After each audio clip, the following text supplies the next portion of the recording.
The second-generation Volkswagen Transporter entered the market in the late 1960s. This van received several upgrades but retained the air-cooled engine. In this episode, we'll explore more about the Volkswagen T2. Before we discuss the facts, please give this video a thumbs up and subscribe to our YouTube channel. Thank you. Second-generation production ran for different periods in different countries. The second generation of the Volkswagen Type 2, or T2, was introduced in late 1967. This second generation ran from 1967 to 1979 in West Germany. In Mexico, it started in 1970 and ran until 1996. In Brazil, production ran from 1976 to 2013, in Argentina from 1981 to 1986, and in Australia from 1968 to 1979. Note that the production period was affected by market demands. For instance, in Germany, the first generation's production ended after the 1967 model year. However, production of the same generation continued until 1975 for the Brazilian market. T2 received significant exterior upgrades. The first generation had aerodynamic issues leading to the introduction of split windshields. However, the second generation lost this distinctive split front windshield. Moreover, it was 22.5 centimeters or 9 inches longer and considerably heavier than its predecessor. This earned it nicknames such as bread loaf and bay window, or loaf and bay for short. The powertrain and wiring upgrades. The first generation bus's top engine was 1.5 liter, unlike for the Brazilian market, which used 1.6 liter after the 1967 model year. Thankfully, the second generation had a 1.6-liter engine roaring at the rear. The 1.6-liter engine produced 47 horsepower, and the engine bay was also made slightly larger to accommodate it. While the first-generation bus used a 6-volt battery, the second-generation battery and electrical system were upgraded to 12 volts. Upgrading a Volkswagen bus's battery and electrical system from 6 volts to 12 volts made it incompatible with electric accessories from the previous generation. That pushed the engineers to design modern headlights, radios, and other accessories for the van. Also, 6-volt components were more expensive and harder to find than 12-volt parts. Moreover, the new model eliminated the swing axle rear suspension and transfer boxes previously used to raise ride height. Instead, half-shaft axles fitted with constant velocity joints raised ride height without the wild changes in the camber of the Beetle-based swing axle suspension. Off-road racers using air-cooled Volkswagen components seek the updated bus transaxle to date. Volkswagen Bus T2A, also known as the Early Bay. From 1967 to 1971, the second-generation models were called the T2A or Early Bay. Early bays were distinguished by their small rear lights, smooth wraparound bumpers, and low-mounted front indicators above the bumper. The late 1971 Bays crossover had flared wheel arches, but still had small rear lights and drum brakes. Also, these vehicles were larger than the previous transporters, the T1. The early Bays continued to be even stronger symbols of defiance against the muscle car era in the late 1960s. They were also popular in the counterculture movement of the 1960s and 70s, earning them nicknames like Hippie Van and Hippie Bus. We hope you're enjoying this episode. Kindly hit that like button and subscribe to our channel as we proceed. Volkswagen Bus T2B, also known as the Late Bay.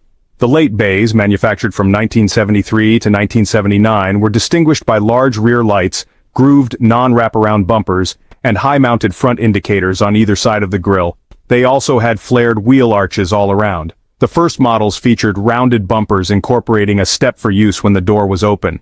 This feature was replaced by indented bumpers without steps on later models.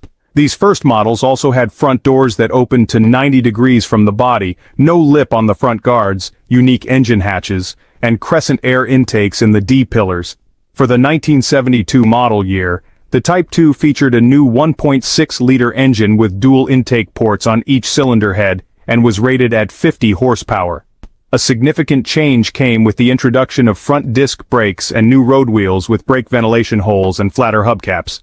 Another of 1972's most prominent changes was a bigger engine compartment to fit the larger 1.7 to 2-liter engines from the Volkswagen Type 4, and a redesigned rear end, which eliminated the removable rear apron and introduced the larger late taillights.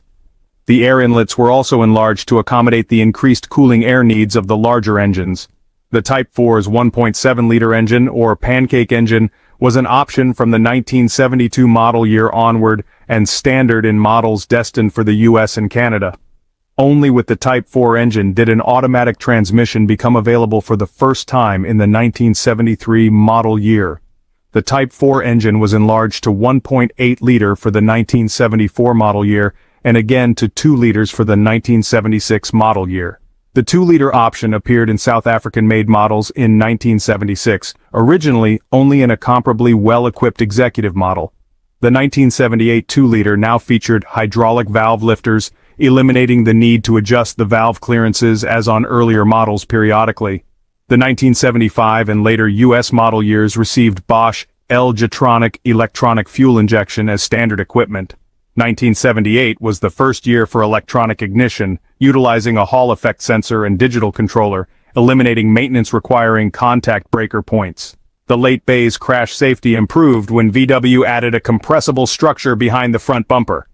This meant that the T2B was capable of meeting US safety standards for passenger cars of the time, though not required of vans.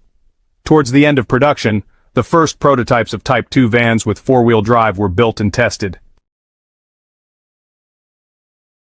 Bay chassis numbers and models explained.